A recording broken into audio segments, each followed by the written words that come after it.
Start that I off. Awesome. tested it. Awesome. Thank you. So Feminist Spatial Practices is a collective of artists, architects, designers, scholars, and educators who come together to share work and discuss issues of gender in the built environment.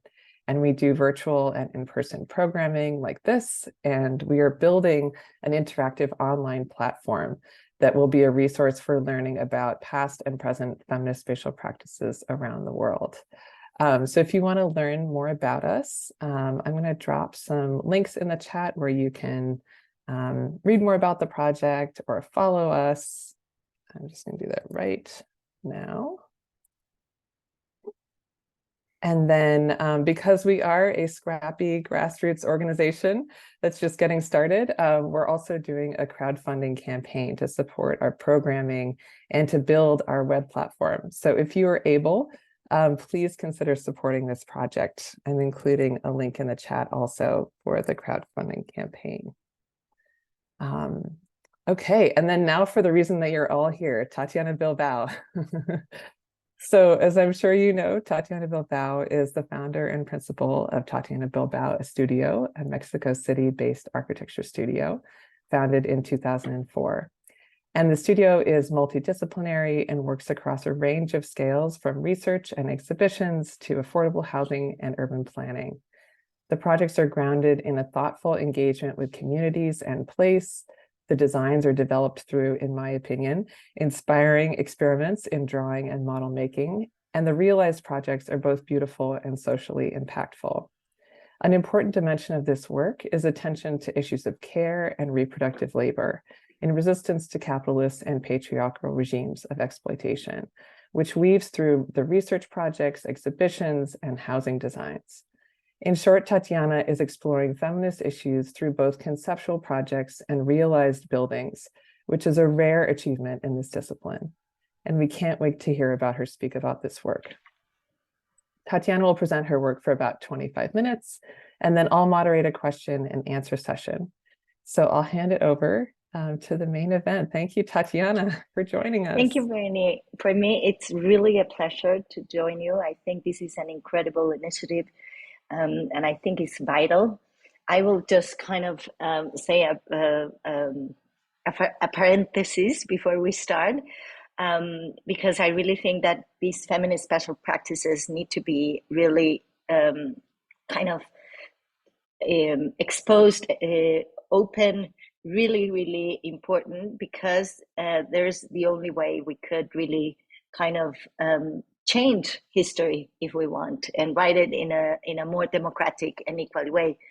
I must say that when I was starting my professional career, I was always kind of called because I was a woman. You know, they had an exhibition and they needed women. Yeah, Tatiana, let's call her. And then every single lecture I had, the first question went, "How is to be a woman in this men's world?" And for me, it was really annoying to be answering all the time these questions. And I really was annoyed because I felt that by me speaking on my gender specificity would be discriminatory to myself. But then one day a very good friend, Derek Dennekamp, who's another architect colleague, same generation, told me, you know, Tatiana, I perfectly understand your rage, but tell me, who do you think as a reference of someone that is been practicing here in Mexico City, and it's a woman, and that has shaped your practice? And I said, well, Lina Bobardi. And he said, well, that's not Mexican, and that's not in Mexico. So tell me, really. And I really didn't have anyone to look forward, or very few, very, very few, and I discovered them even later. And and then that made me think, no, that we do all have a responsibility to change the history. Although we tend to think that our grandmothers fought for these. Well, it's not yet there, not even close. No, I mean, we normally in these platforms have a certain privilege that the majority of the world doesn't have. So there is a very much important work to do. So I really appreciate this effort, Bryony, and of this collective congratulations and keep it. I will support it ever. So to give a little bit of context, I wanted to speak on what are the grounds of what I'm working right now and how am I addressing my practice, because I tell you this story about when I was kind of starting to become aware the importance of speaking out, because there is a kind of a difference. I really started to kind of evolve within my own ideas on what does it mean to be a woman leading a practice like this, and what does it really represent, and how can it produce something for the profession or for the surroundings, or even better for society. And I don't think it has been so deep, this understanding, until the recent years, and I'm going to explain you why. I profoundly believe that architecture provides a primary form of care. It is, without architecture, we cannot subsist in this planet as a species. We need architecture to mediate with our own ecosystem in order for us to live. But we demonstrated as human beings that caves are not enough. We became much more complex species, and therefore we not only need a shelter, a roof on top, we need a place that inspires us to live. And with inspiration, I don't use the romantic definition of this is so beautiful. Inspiration for me, it's the platform for growth, for nurture, for protection, for enhancement of life in every regard, physically, mentally, spiritually, etc. So that is what a house really provides, or architecture more in general, of course, right now talked into the house.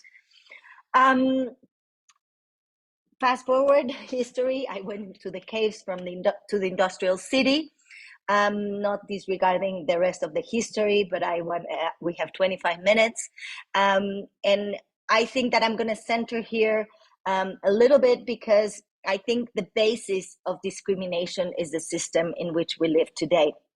So today we live in a city that is completely surrendered to production. The whole system is it relies on production.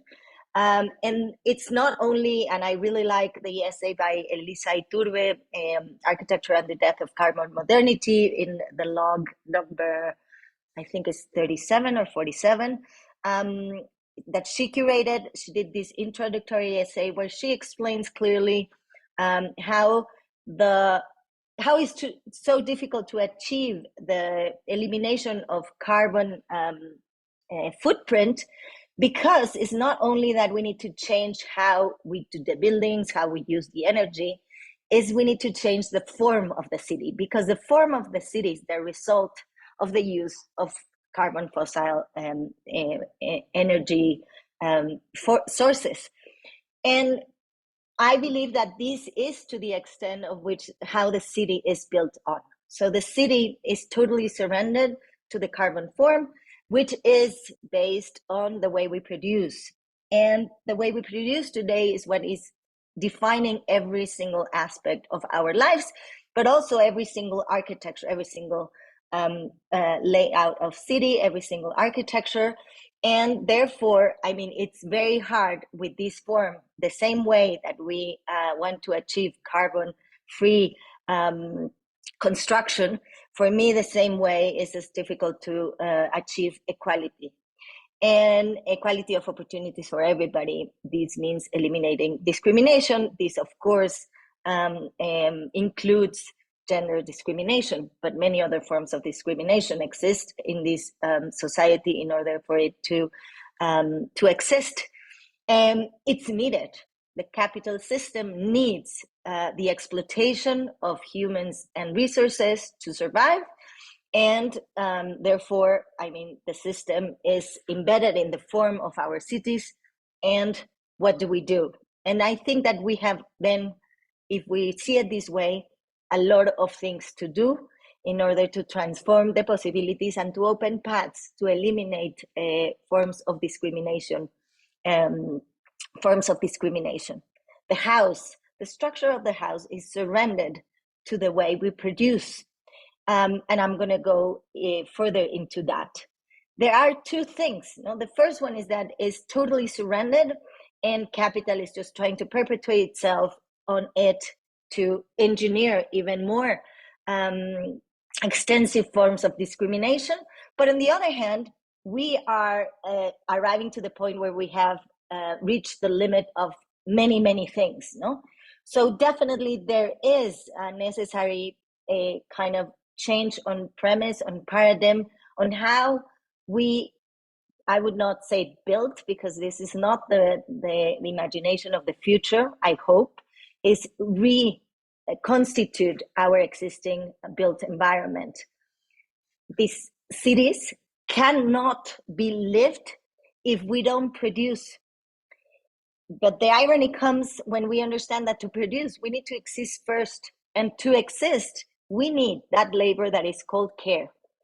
And so we are, I think, facing a very important friction, which we have to overcome if we want to kind of change and transform our society today. If we continue upon the basis that that to live in these cities, we need to produce, because we cannot live otherwise, because in order to get fed, to get educated, to have a shelter on top of our heads, to get every basic need that we need to exist, we need to have money. Then the cat is biting its tail. So care is the essential labor that we all need to do and receive in order to be able to exist. In the March 7, 2020, so 3 days before the pandemic, no kidding, 5 days, so it was a shock all in all, there was a very big, important movement, feminist movement, that was kind of evolving from the previous years. And this year was kind of the top of this movement in Mexico, in our country. Gabriela Carrillo, another Mexican women architect, created kind of this idea of curating conversations. And the title of it is Acto de Protesta, protest act.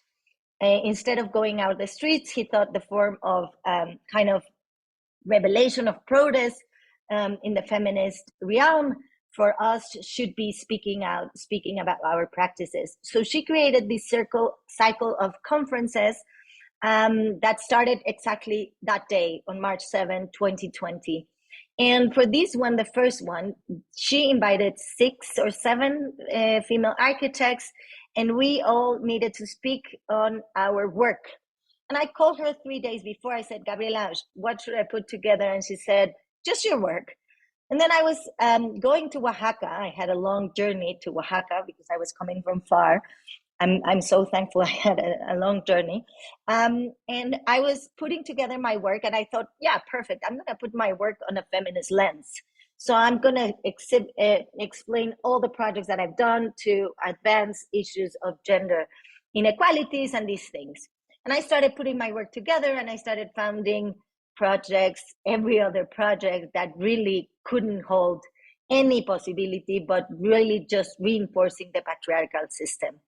So I put a lecture together where I declare myself guilty of being a practice that reinforced the patriarchal system by analyzing the house in its current possibility, by building the house, which is for me now and understood as the most discriminative structure of our society, of working in the context of the patriarchal system and not being critical enough, of following the patriarchal system to replicate structures, physical structures, and architectures that replicate kind of positions of power and that discriminate the majority. So it was a very interesting discussion. Afterwards, I was the one giving the last lecture. I'm glad I declare myself guilty because in a way, all of them did the same, not with the same words. And what we really committed ourselves after this is to, although we live in this system, when part of this and for us to exist and be speaking there and me being existing here, we are discriminating a lot and exploiting a lot of people and discriminating a lot of other more disfranchised, or disfranchised because I'm not disfranchised, I'm hyper privileged person, disfranchised people. So understanding from that point and from that step, how and what are we going to do and how are we going to do it? For me, the necessary way of thinking is how to transform then this city of production into the city of care. What is the city of care? For me is what has care in its core, has really this notion that we need to exist first, and then the rest comes with other means. Meaning that that society is not based on extraction and accumulation, but rather an existing and nurturing our own selves. If accumulation and extraction comes later, I don't know how will that be managed, and I don't care, but I think first we need to transform these. So for this regard, I think, and I've said it, one of the most discriminative structures, and well, first of all, the most prevalent, the one that tucks in and invisibilizes this labor of care, the one that supposes that this labor of care needs to be done by someone and without a wage, or rather that even doesn't exist. In Mexico, housing is a constitutional right. And the definition of the right, which is a topic for another lecture, because the first sentence says every family. So we start with problems. But anyway, that's, as I said, a subject of another topic, of another lecture, is that every family has the right to enjoy a decent place to live. And a place to live is defined as a place of rest. As really, if nothing else, as if really, when you go out from work, you just arrive there and rest. I really like this sentence by Fernanda Canales in her introductory essay of Mi Casa Tu Ciudad, a book. She recalls a certain amount of types of different houses. And it says, if we are able to see the differences between the house that we wish, that one is necessary for the planet, and that one that we pay and clean every day, those are because the modern house had its origin in three fictions: the house as a place of rest, as if work could be separated from life and housework would disappear; the house as a private property within everybody's reach, as if when considering it a commodity, it would not be determined by market-driven dynamics, making it unaffordable to the majority; and the house is a sanctuary for the nuclear family, husband, wife, and children, as if there were no other forms of coexistence and the private and the public were two independent fractions. In this regard, for me, this is kind of the base of why we really need to challenge this typology, but it really underlines in every single line discrimination of many types, but certainly of gender, with no doubt.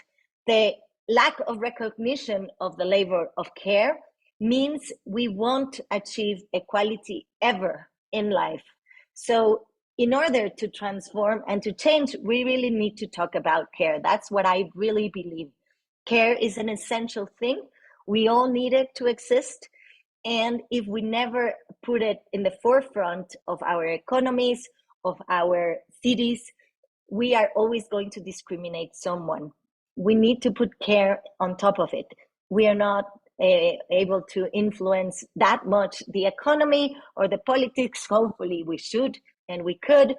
And the ideal would be that obviously care is the most kind of recognized form of labor. That would be the ideal. That's what my grandmother fought for in the 70s, or my grandmother fought for just voting rights. My mother voted for housework to be recognized as work and to be paid.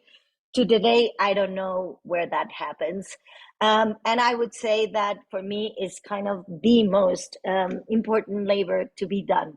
So since we need to focus in how in our spatial practices we could put this in the forefront, I am suggesting always to start looking at the house in a completely different manner.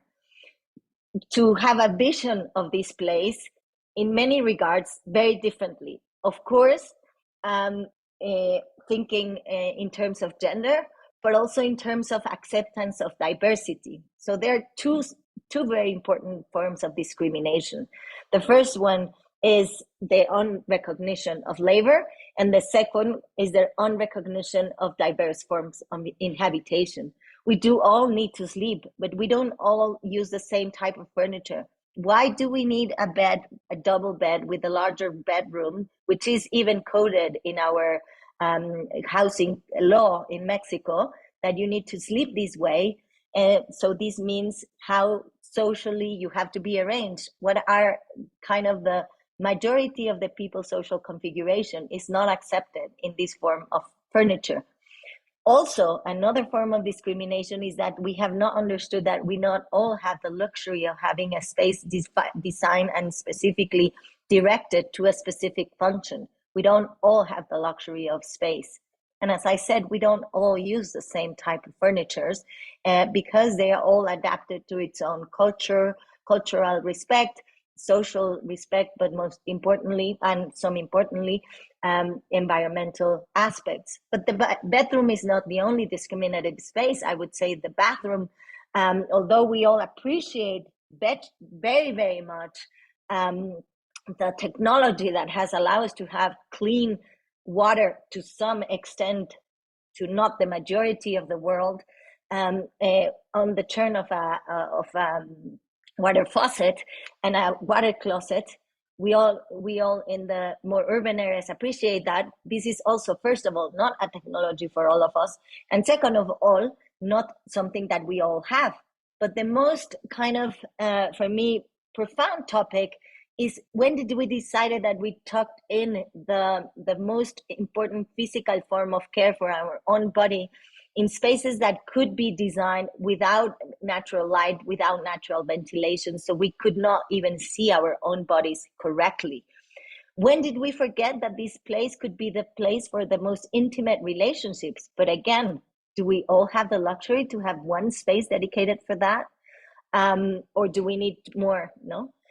Can we think of this place of nurturing our own bodies and other souls' bodies as it was thought and imagined in some time before?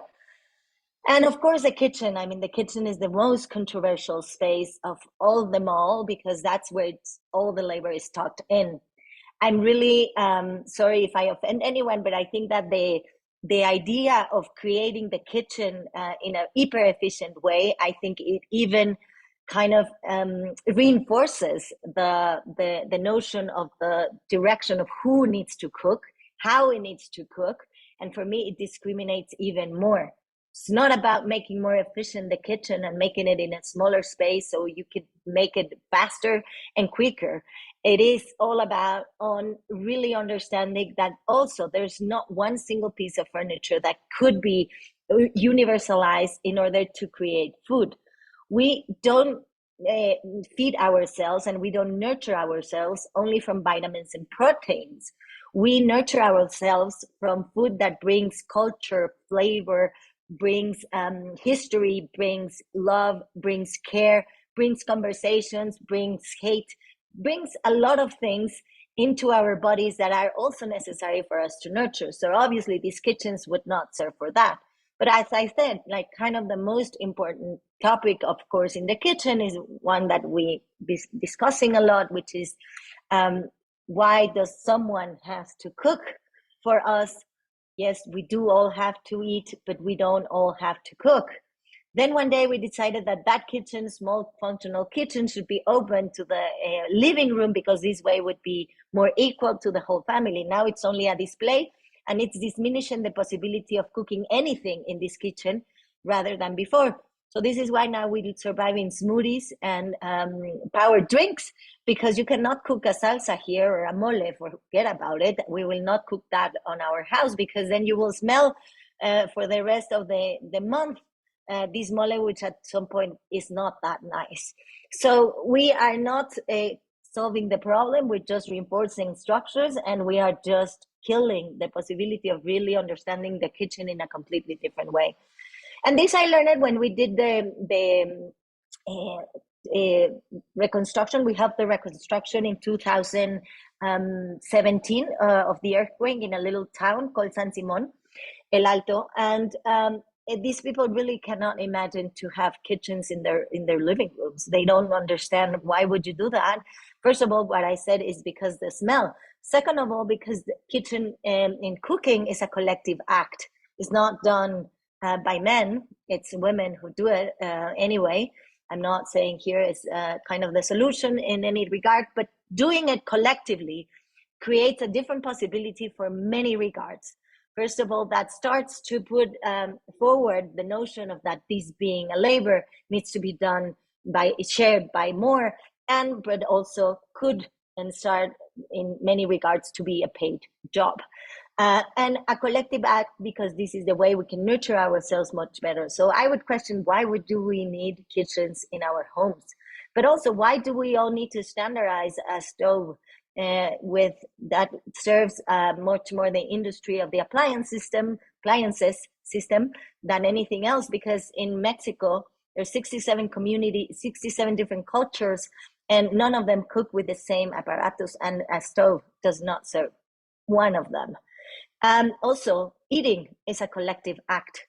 People really cannot understand how you can not eat collectively, and these houses that we are producing, that I produce and reproduce, really would not create a platform for anything but for more exploitation for the most disfranchised people in the family at all. And then we think we can replicate the bourgeois world, and that's how we define this new typology. And having living rooms, we all kind of understood that in the pandemic, the living room serves nobody, and it's really not a place of rest, nor representation in a small house of 43 square meters, nor of socialization, because you have a lot of issues with that.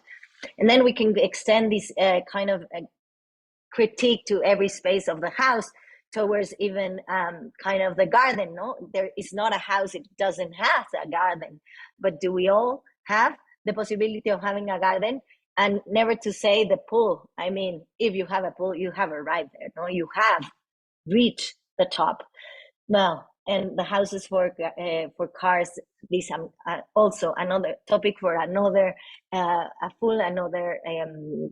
lecture. Replicating this model, we end up with these boxes that try to have the garden, the garage, the laundry, the kitchen, the two small rooms, all in 43 square meters for people to box themselves in. And this is kind of what our society is pursuing and how we are achieving it.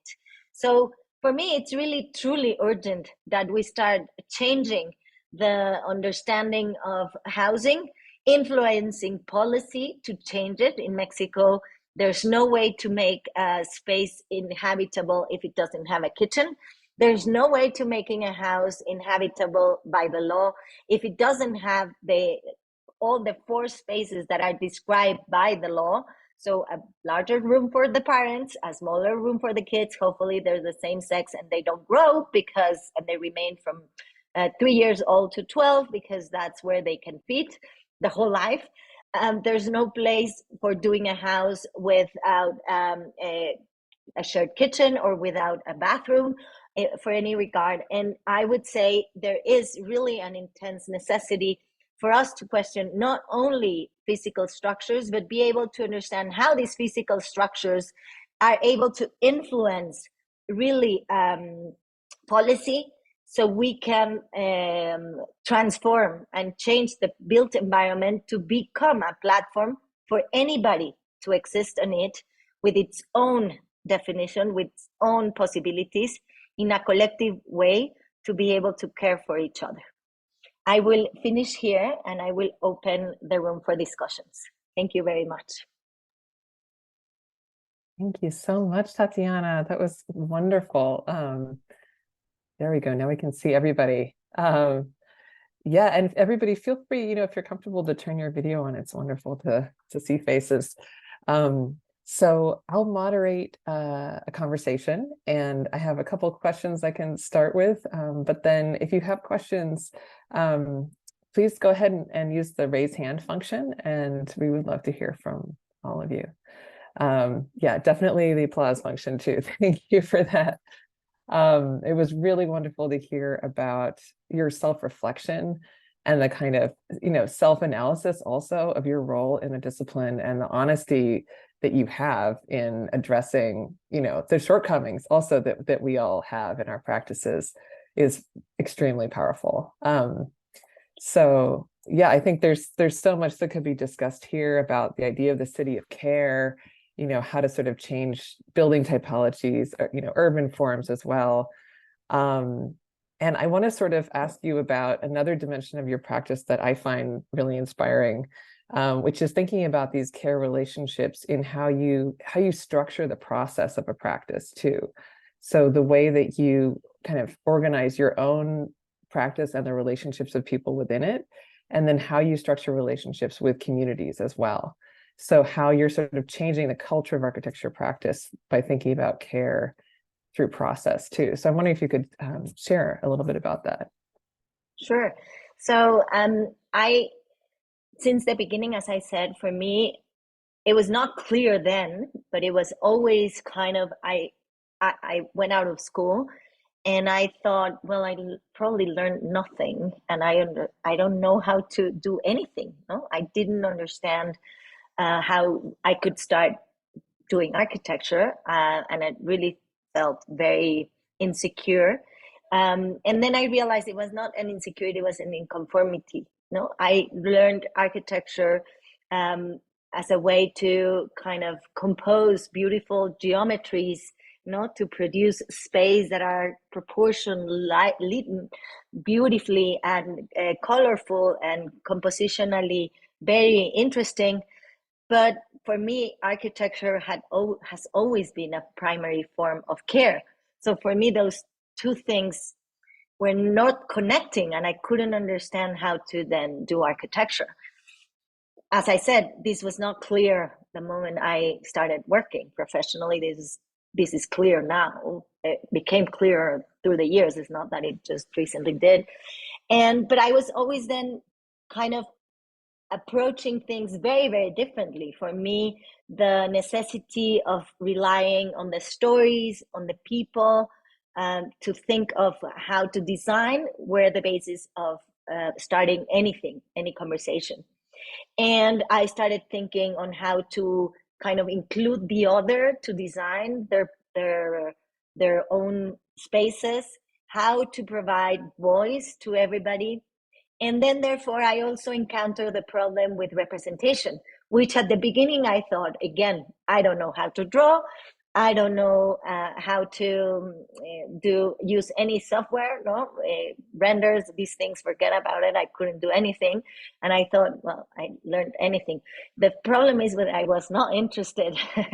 And the tools that I was taught to didn't represent the things I wanted to be representing. And this I realized really early on my career, when I was building almost one of the first projects for a friend, a house, that I kind of started, designing a house and blah, blah, blah. And we started doing the concept first presentation. We did a render. And we present this render, and then we kept talking. The projects changed. A year passed. We started building. Day 11 of construction, the client says, but Tatiana, where is this kind of corner with a window, almost with a blondie girl passing around? And I'm like, what are you talking about? And well, he stayed in his mind through all the process of discussion, of change, of evolution of the project, with one single image represented the first day. And then I realized, he was never included in the design, because that image killed his possibility of evolving and producing thinking and producing thought for the evolution of the space and the project to its own needs. So I started then using other tools, challenging the way we do plans, the way we do images, and started doing things that would allow me to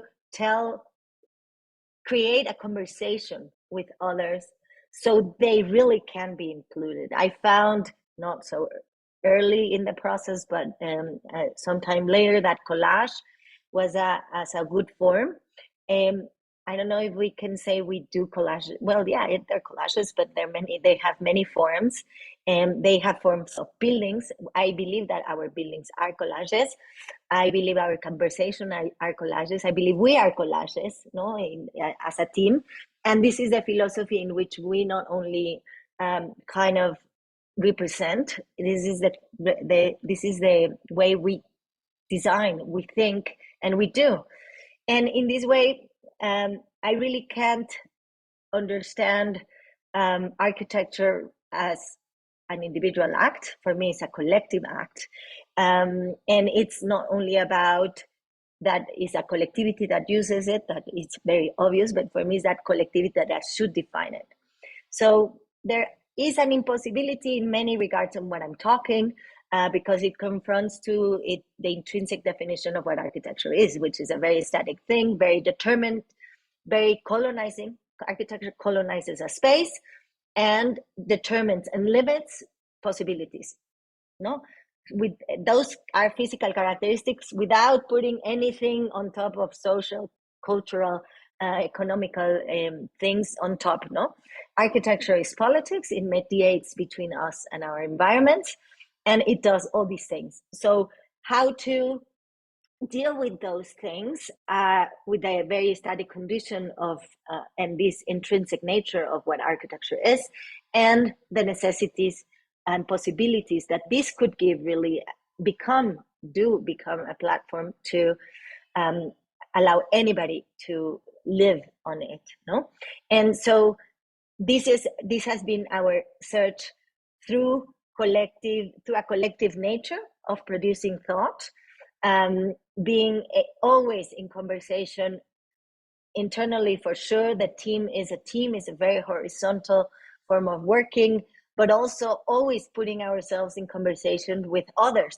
So every single project has collaborators of many kinds. And then we have found that even with those regards, it's not as easy. So we need to think that the architecture should do that by itself. Again, very hard. How? I don't have the answers, but I'm looking through them through every project. No, so sometimes, I mean, in a project that we recently worked that you curated in the exhibit Columbus, this is what we did. No, and upon the impossibility of, first of all, the community being able to build anything, because it is really always not possible. How then we could create tools for that people to appropriate them and create their own possibility and existence in this plaza. No? And those are the types of things that we're always searching everywhere. In housing, I had not had time to present then how these ideas are shaping what we are doing, for example, in terms of houses and housing. But is exactly in every project we're trying a different possibility and opportunity, because obviously every project has a different challenge and a different possibility. Yes, again, and but trying to create that, no, platforms for the one who comes should be able to be creating their own life in their own way. And I want to add something before we open for more questions, is that, yeah, I'm that innocent person that believes that architecture has power, but I'm really this realistic person that I know, I understand that it doesn't have all the power.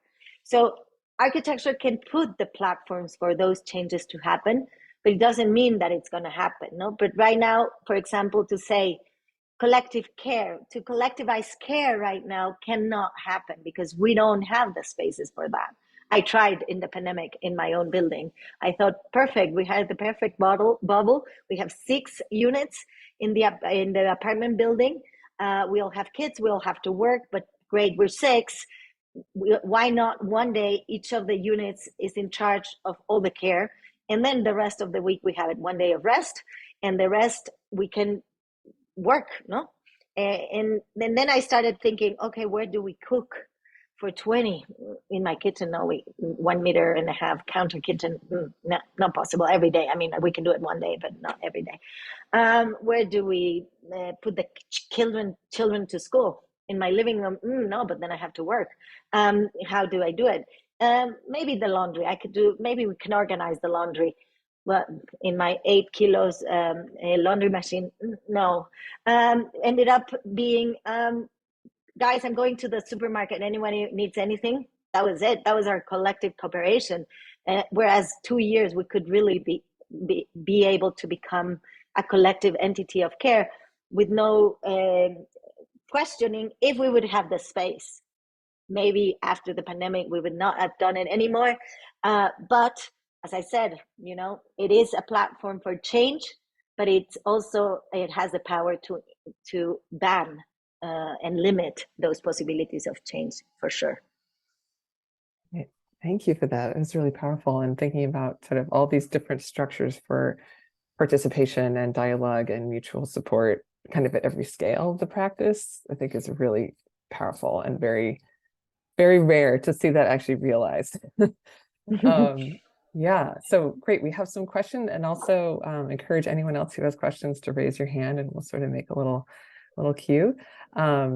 I'll also, throughout the conversation, be dropping links in the chat for folks who want to learn more about feminist spatial practices and what we're doing. So Jarrett, you have a question? I do. Tatiana, I mean, this is incredible. This is the kind of stuff that gets us. I'm finishing my Master of Architecture, and this is the stuff that gets us students really excited to go into the profession and change things up a little bit. One of the questions, while simple, but maybe alludes to different types of answers, I wanted to hear your thoughts around the sense of, you're talking about the residential zone, right? But when you really look, and it's evidence in your work, when you start to look at the commercial kind of side of architecture or the public realm, how do you see those? Like, what is your stance in terms of how those should be incorporated together, whether in close proximity, meaning like adjacent to each other, like a work-live situation, or across the city to allow this cross-contamination of living and work and play and kind of cultural, kind of public sphere? Like, how do you see those things coming together in the future? I mean, I think that definitely in the future we have to focus in the strength of the local networks, which then create the possibility of the global networks. I'm not saying ban it, but if we reverse the system, I think that right now we depend in the global networks to every local network in every regard, no? So there's no possibility of getting local things in full. So you depend on the global networks in absolute dependency, no? And we also saw it in the pandemic, no, with these kind of clots in the supply system. We all had problems. So how could we create spaces that reinforce the possibility of those local networks, local producers to be able to fuel those communities in order to give strength to become then a player on the global network? And this is more philosophical, but physically, and you were more practically asking, I would say, imagine that you could reinforce the blocks that we have right now with spaces that are maker spaces, that are care spaces, that are cultural spaces, that are living spaces, that are production spaces, that are office spaces, that are commercial spaces, that start obviously relying with the global market, because that's how the whole almost world is totally surrendered to, and especially in the cities. No, it's less in the rural areas. This cannot apply everywhere, but it's definitely in the urban industrial areas. And then little by little, I guess that this would be able to transform. This is what is happening in many of the Nordic countries. They have been doing this for several years. Of course, they live in a incredible privilege, which we cannot all achieve or even try to. But they have been for years and years trying to do this, no, reinforcing local communities around the notion of care in different ways. No, it's not the panacea. I mean, every single example needs to be taken with its own kind of flaws and failures, and also understandings of their context. much more importantly. But they have been doing that, and if you see, their neighborhoods are surrounded with local businesses that are becoming global, and those networks are, as I said, nothing is ideal, but they are stronger networks that are able to then hold these possibilities of collective resilient work, or of a pandemic, or in different ways, no, for a crisis, in many different regards than any other places could really hold into these crises, because those networks are not existing, no. That's incredible. Thank you so much. Yeah. I actually, my last studios in school had been, and we're working in a beautiful project, which I had no time to explain, in Los Angeles, that is thinking on the whole neighborhood. So it's an intervention of housing, but I'm talking now about the LA project. This person owns a lot of different little plots around the neighborhood, and his first idea was to densify them more, to have more units, because he's doing a fantastic thing of holding, putting units only to rent, and allowing lifetime contracts with no rent, with a stabilized rent. Because he's a philanthropist and someone that wants his community, he comes from this community, to become more prosperous. So anyway, he said, okay, I need Tatiana so you can design a structure that it's able to be repeated everywhere, so it's cheaper. I can build really cheap, more units to give more possibilities. And I said, no. Three steps back. You have an opportunity of really building a network here, because already spatially the project lays down like that, of units that depend on the block where it's kind of needed in, and then they create a total more open network with that. We're working on that project, which is a dream in full. But my studios have been working always on that. Not take a block, think how can you reinforce those systems within it, that then the community can really be, again, not relying on its surrounding for subsistence, for anything, for coffee, but also for childcare, for sick care, for emergency situation, for food, for whatever, for newspaper or for jewelry. But I think that depending where and how, no, but I think that would be the key in general, to reinforce local networks in a spatial way. It's powerful. That's really good stuff. Thank you. Thank you. Thank you for your question. Very interesting. Do we have some other questions from the audience? If not, I have many up my sleeve. Okay, well, feel free to raise a hand if something comes to mind. Oh, there we go, from Martina. Okay. I apologize, I'm in the library. I was just wondering, I'm a single mom going through the MARC program here at CU, and pretty much every day I feel, I feel crazy pretty much once a day for doing this. But at the same time, I simply can't turn away. Like, everything you said today is completely, like, all of the reasons why I was even driven to this program. I'm sorry. And I'm just wondering, like, if you have any words or thoughts or advice that you can pass on just like how women can make it through these programs and into the workforce without sacrificing their families or their relationships or their health. I mean, a tough question, but even just tiny morsels are helpful. I think that, first of all, I said it, respect in full, and I think, I guess, and I'm assuming you're in the US, and I think that in the US, the society has really broken the possibilities of these networks to be created in a very difficult way to re-meet them. And a child needs to be raised by a village. I mean, this is a typical phrase everybody listens, but it's true. And it's true in every regard. No, you need a village to raise a child.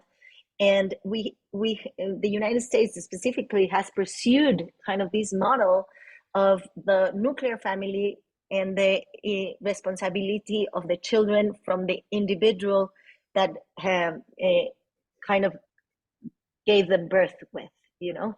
And I think that this is very tough. This is very, very tough, because you do need a village.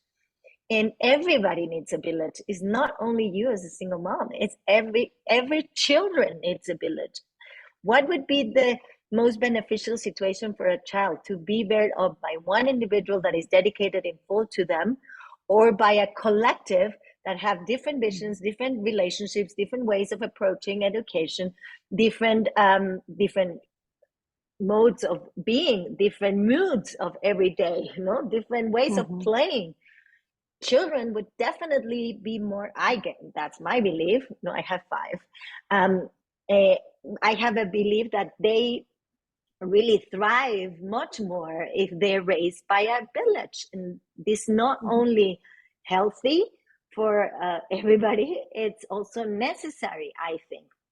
Being said that, I understand that creating those villages in these contemporary societies, and I said, and truly, I believe I'm experienced even much more difficult in the United States, is very hard. Because first of all, in Mexico, our first village is our family. So I am able to be here because I have a village. I have my mom, my dad, my mother-in-law, my father-in-law, my sister. My sister is my business partner as well, but she also, I help with her kids. She helps with my kids. My aunt, my cousin, the friend, the neighbor, you know, so everybody holds responsibilities for each other. And we created a network of care, difficult, with not the space, but that allows us to be able to exist here. In the United States, my advice would be try to find a village, you know, try to create a village, because this would really give you a platform for your own care, for the possibility of raising a child, for your professional possibility. And I know it's not easy, but it could start with the school. It could start with your neighbors. I don't know. I mean, find, or there's colleagues from school, you know, that start to have families, those constituents that could have this possibility of sharing this labor, you know, and helping. I would say I take the responsibility of the kids one day. I wash the clothes, I clean the house, I make food, and I take them to school. Everything, go, no? And then the rest is someone else. Maybe that's a start. That could be something. Yeah. I would say also, if it's not possible, then at least you try to create your own platforms for your care, no? Also, my sister being my partner here, she cares for my business as well, no? I have 6 other partners, she cares for that. Your colleagues in the school, try to make a team for projects, no? And then try to learn from them and rely on them. You know, tonight I have to take care of my kid. Can you take care of the work we need to do in the school? I promise I read when he's late or whatever, you know, like those things. Every network will help you and support you for both your physical health and for your child's bearing. Thank you. It's incredible listening to you. Thank you. It does. Yeah, and I think that resonates with this, you know, this long history of collective practices with feminist practices in design, right? That there's often this building of a mutual support system just to be able to do the work and still be human. Exactly. It's very difficult. Very. But I also think, on the other hand, kind of again, no, the pressure, the social pressure, and the configuration of the space and the community, etc., relies on the women being the mother that makes cookies, goes to the parties, brings the lunches to the school, and if not, you are, you know, kind of disregarded. And to start what I did is like, I don't care. I have the title of she's always traveling. I'm like, yeah, here's my sign. I'm always traveling, and I don't care what you say. I'm not gonna do the cookies for the picnic on Friday. No, I'm not. Yep. I love that. Sorry, but Yes. it's like we need to change that also, like Yeah. the other day my friend tells me, oh, I told my boss I had a meeting because I had to take my kid to the pediatrician. I'm like, no, you tell your boss you have to take your children to the pediatrician. Who is gonna take him? It's like this is why we need to talk about care before talking about productivity in any regards. I mean, the pediatrician is vital. He needs to go to the doctor. Who the children cannot go alone. So if we are thinking of equality and we think that women can work the same as men, we need to think about care. You live it in full, not in this moment. It's like, I cannot compete with my MARCs colleagues because they don't have anyone to care for. This is something that as society we need to acknowledge and we need to push forward, and it's us pushing it forward, Yeah. I take my children to school if that serves you, and to my office as well, and to school as well, right? You should ask your teachers. And I think and here also in my office, people bring their children. Yes, that's great. Yeah, I feel like my daughter is getting a wonderful exposure to things that she wouldn't have otherwise. So that makes me feel a little bit better. Yes. Anyways. No, it is true. Yeah. Wonderful. Well, we are sadly out of time, which it pains me to cut this conversation short. It is such a pleasure, Tatiana, to hear you speak about all these issues and your honesty. I'm seeing a lot of nodding heads. I think people are really moved by everything that you said today. So thank you so much for taking the time. I'm very happy to have been with you. Yes. Excellent. It's been a pleasure. Thank you so much. Thank you. Hope to see you soon. And thanks everyone for joining us. Thank you, everybody. Bye.